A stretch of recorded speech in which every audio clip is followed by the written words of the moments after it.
Hello good evening, कैसे हैं आप सब। मैं हूं एडवोकेट पल्लवी पाठक और मेरे चैनल पे आप सबका बहुत बहुत स्वागत है। जैसा कि आप सब जानते ही हैं कि मैंने एफआईआर चार्जशीट अपने प्रीवियस वीडियोस में ये सारी चीज़ें बताई हैं। उसमें मैंने एनसीआर भी एक ऐड ऑन किया था और मैंने कहा था उसके लिए मैं एक अलग से वीडियो बनाऊंगी अगर आप लोग कहेंगे तो।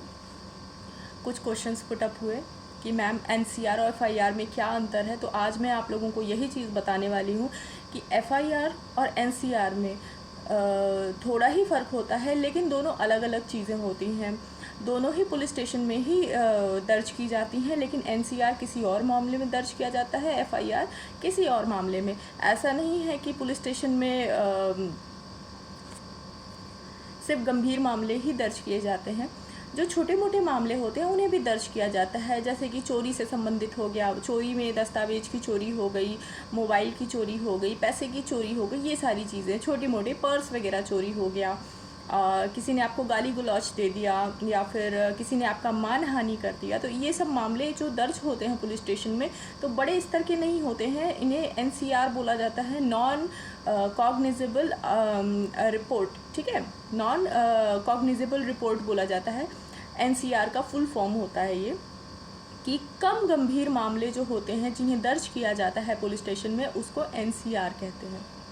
ठीक है, इतना आपको आई थिंक समझ में आ गया होगा। तो अब इसको मैं विस्तार पूर्वक अपनी वीडियो में बताने वाली हूँ, तो बने रहिए मेरे वीडियो। पुलिस एनसीआर कब दर्ज करती है? पहला सवाल ये होता है कि पुलिस एनसीआर कब दर्ज करेगी। तो सीआरपीसी क्रिमिनल प्रोसीजर कोड के अंतर्गत सेक्शन 155 सब सेक्शन 2 के तहत पुलिस एनसीआर दर्ज करती है। जब एनसीआर दर्ज हो जाती है तो पुलिस बिना वारंट के किसी भी व्यक्ति को गिरफ्तार नहीं कर सकती है, और जब तक कोर्ट अपनी परमिशन न दे तब तक वो आगे की कार्यवाही भी नहीं कर सकती है। ध्यान दीजिएगा, मैं यहाँ एनसीआर की ही बात कर रही हूँ।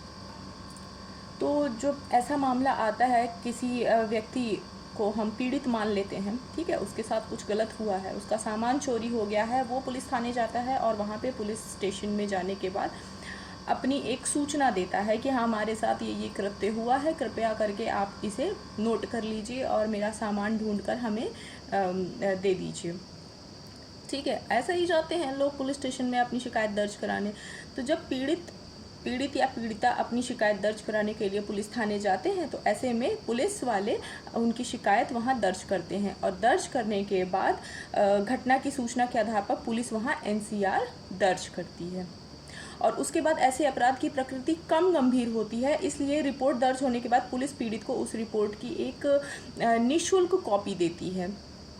निःशुल्क कॉपी, उसका कोई चार्ज नहीं लेती है पुलिस। अब प्रेजेंट टाइम में वहाँ पुलिस स्टेशन में क्या होता है नहीं मालूम, लेकिन हमारे नियम कानून के हिसाब से जो कॉपी एनसीआर दर्ज करने के बाद जो आपको एक दूसरी कॉपी दी जाएगी, उसका कोई चार्ज नहीं होता है, वो फ्री में दी जाती है, निःशुल्क रहता है वो। ये एक नियम है और ये देना ही पड़ता है पुलिस वालों को। ठीक है, अब अगला प्रश्न है कि एनसीआर किन मामलों में दर्ज होता है। मैं थोड़ा बहुत शुरू में ही बता चुकी हूँ इस मामले में कि एनसीआर कब दर्ज होता है। एनसीआर निम्नलिखित मामलों में दर्ज होता है, अगर आप चाहें तो नोट कर सकते हैं या फिर ऐसे ही समझने वाली बात है, आप समझ भी सकते हैं। जैसे कि आपका मोबाइल चोरी हो गया, दस्तावेज चोरी हो गया, मानहानि हो गया, और गाली गलौच हो गया, हाथापाई से संबंधित मामला हो गया, या पॉकेट कट जाता है आपका, ठीक है, ये सारी चीज़ें आपके एनसीआर के अंतर्गत आते हैं। ऐसे मामले, जब ऐसे मामलों की शिकायत आप पुलिस थाने में लेके जाते हैं तो पुलिस वाले आपके मामले को दर्ज करते हैं एनसीआर के तहत।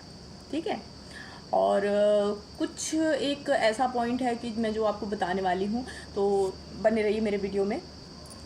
जैसे तथाकथित मामलों में आपके साथ कुछ गंभीर मामला हुआ है, लेकिन पुलिस वाले उसको एनसीआर में लगा के लिख दे रहे हैं, ठीक है, एनसीआर बना दे रहे हैं कि नहीं, आपको चोट आई है, गंभीर चोट आई है, थप्पड़ मारना, आपको धक्का दे देना, या फिर 1-2 लाठी से मारना जिससे आपको बहुत ज़्यादा क्षति ना पहुंची हो, इस तरह की मारपीट या हाथापाई जो होती है वो एनसीआर में नोट की जाती है। ये कॉग्निजेबल संज्ञेय अपराध नहीं होता है, ये नॉन कॉग्निजेबल ऑफेंस होता है। जिसको NCR नॉन कॉग्निजेबल रिपोर्ट के अंतर्गत लिखा जाता है पुलिस थाने में।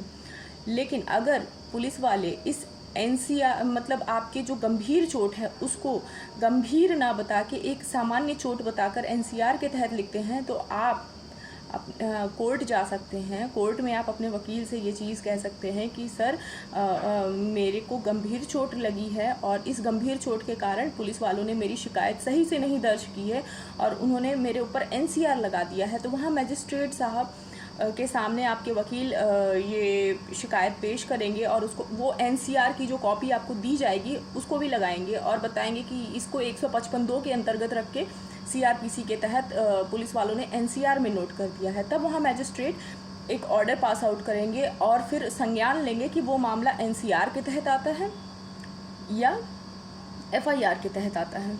उस मामले की संज्ञान लेंगे, छानबीन होगी, उसके बाद ही आगे का कार्रवाई की जाएगी। तो ये थोड़ा सा अलग से एक बिंदु था कि अगर मामले को अगर समझना है तो उसकी तह तक जाना बहुत ज़रूरी होता है कि मामला गंभीर है या कम गंभीर है। गंभीर है तो वो उसका दूसरा प्रोसीजर है जो कि मैं अपने प्रीवियस वीडियो में बता चुकी हूँ, और जब मामला कम गंभीर है तो वो NCR के तहत इस मामले में दर्ज होगा पुलिस थाने में। नहीं होने पे भी आप कार्रवाई कर सकते हैं। तो ये था मेरा आज का वीडियो। अगर मेरा वीडियो आप लोगों के लिए यूज़फुल लगा हो, कम शब्दों में कम समय में मैं अगर आप लोगों को समझाने में सफल हो पाई हूँ, तो कृपया करके मेरे वीडियो को लाइक करें, शेयर करें, कमेंट करें। जो भी आप क्वेश्चन पूछना चाहें, जो भी आपकी क्वेरी हो मुझसे पूछना चाहें, आप पूछ सकते हैं। मैं तथाकथित जितना संभव हो सकेगा मैं आप सभी के प्रश्नों का उत्तर देने की कोशिश करूँगी। और जितने भी मेरे सब्सक्राइबर हैं, जितने भी लोग मुझे प्यार करते हैं, जितने भी लोग मुझे देख रहे हैं, मैं उन सभी का दिल से शुक्रिया करना चाहती हूँ कि आप सभी मेरे चैनल से जुड़े हुए हैं, मुझे देख रहे हैं और मुझे इतना सारा अपना प्यार दे रहे हैं। तो मैं हूँ मेरे चैनल में आप सभी का बहुत बहुत स्वागत था। धन्यवाद।